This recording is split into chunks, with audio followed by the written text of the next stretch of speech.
Governor Jerry Brown made a major announcement yesterday that may make college students afraid of their futures. That's right, even more major cuts heading to the public school system. Students already drowning in debt with uncertain help from the government. And here to break it all down is Andy Barkay, the problem of student loans and how big of an issue this is. How big is it, Andy? It's gotten to be a huge issue over the last couple of years. There's been a lot of press about it, too.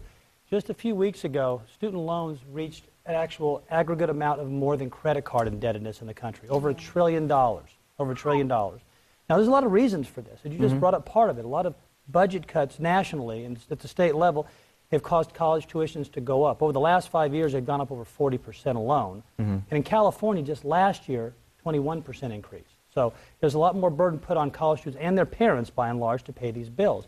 And these are the kind of bills you can't get away from. You know, we've seen over the years, because of the mortgage crisis, people kind of getting away and somehow going bankrupt or somehow having a foreclosure to get away from some of their bills. Well, you can't get away from college debt.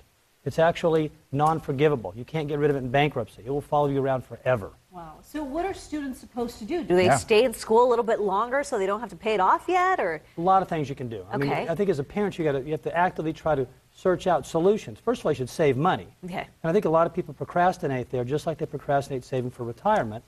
They think they know there's outs for college. They hope that maybe their child will get a scholarship. Every parent hopes that. Right. It doesn't happen all the time, but they always hope that. And they always know there's an out because they can borrow their way through college. You can't borrow your way through retirement, but you can borrow it through college.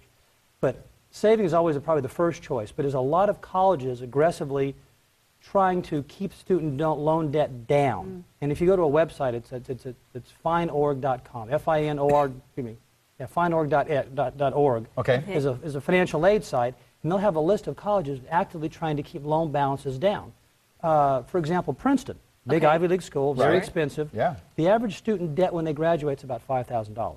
Wow. So they're active. Well, Harvard, another one for these are big names, but there's a lot of other schools that also do this.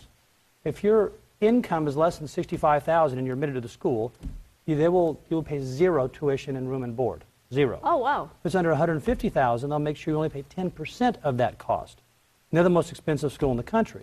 And there's a whole laundry list of these types of schools. So as a parent, as your children get close to college age, start searching around for some of these bargains or these schools that are actively trying to keep this debt down, or it can very easily get out of control.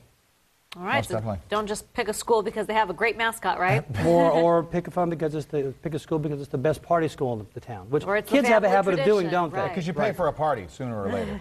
Unfortunately, yes, you do. All right, Andy. Andy, thank you so much for joining us. FineEd.com. Actually, FineAid.com. FineAid.com. All right, very good. Org. Org. FineAid.org. All right, stay tuned.